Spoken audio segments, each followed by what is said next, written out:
Bonjour. Alors, je vais vous dire, quand on a lu le Goncourt jusqu'au bout, ben, on a besoin de quelque chose d'un peu plus petit et plus léger apparemment. Alors à l'aéroport, je suis tombée sur ce livre-là, ce petit livre rose.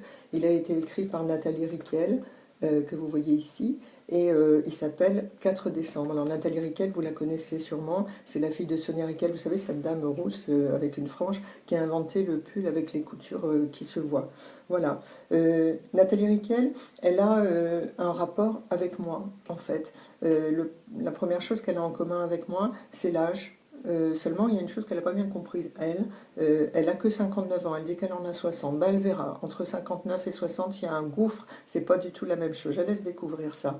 Deuxième chose qu'elle a en commun, c'est la maladie de sa mère. Cette saleté de maladie. Moi, c'est mon père qui l'a eu. Et c'est vraiment une saleté de maladie que j'ai pas envie de nommer, tellement je la déteste et tellement elle vous pourrit la vie. Puis la troisième chose qu'elle a en commun avec moi, c'est que je pense qu'on a un peu la même définition de la vie. Elle dit qu'elle ne cherche pas le bonheur, mais qu'elle cherche des choses qui vont donner de l'allure à l'existence. Voilà.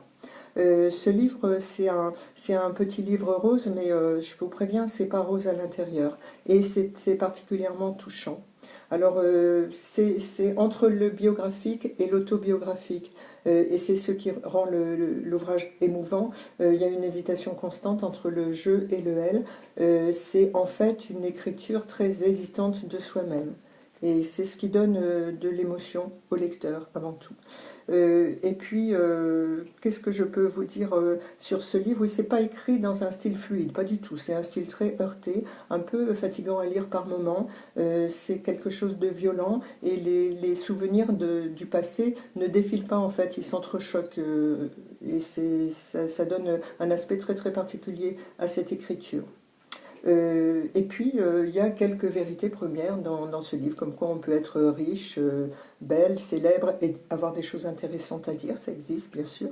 Alors, la première, ben, il y a des choses comme par exemple, oui, il y a un climat dans chaque lycée, ça c'est bien vrai. Je vous renvoie à vos souvenirs de lycée. Elle était au lycée de la Porte de Vanves et son climat, ben, c'est le courant d'air.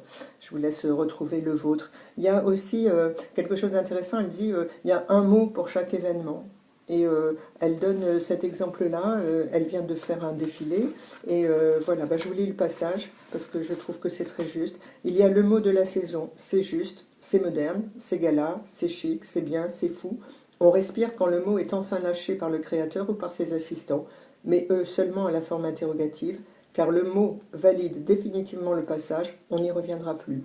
Il y a aussi une autre vérité, alors là que je trouve assez géniale, c'est la définition de l'amour fou, du coup de foudre.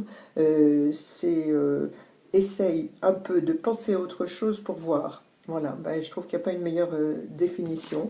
Et puis voilà, à la fin du livre. Alors dans ce livre, vous allez voir défiler, bon, bah, se souvenir avec pas mal d'hommes d'ailleurs. Et puis à la fin du livre, il y a cette citation d'Apollinaire. Il est grand temps de rallumer les étoiles.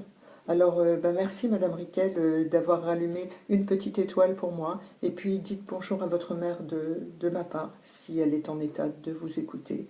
Voilà, quant à vous, bah, je vous fais un gros baiser de Paris. Au revoir.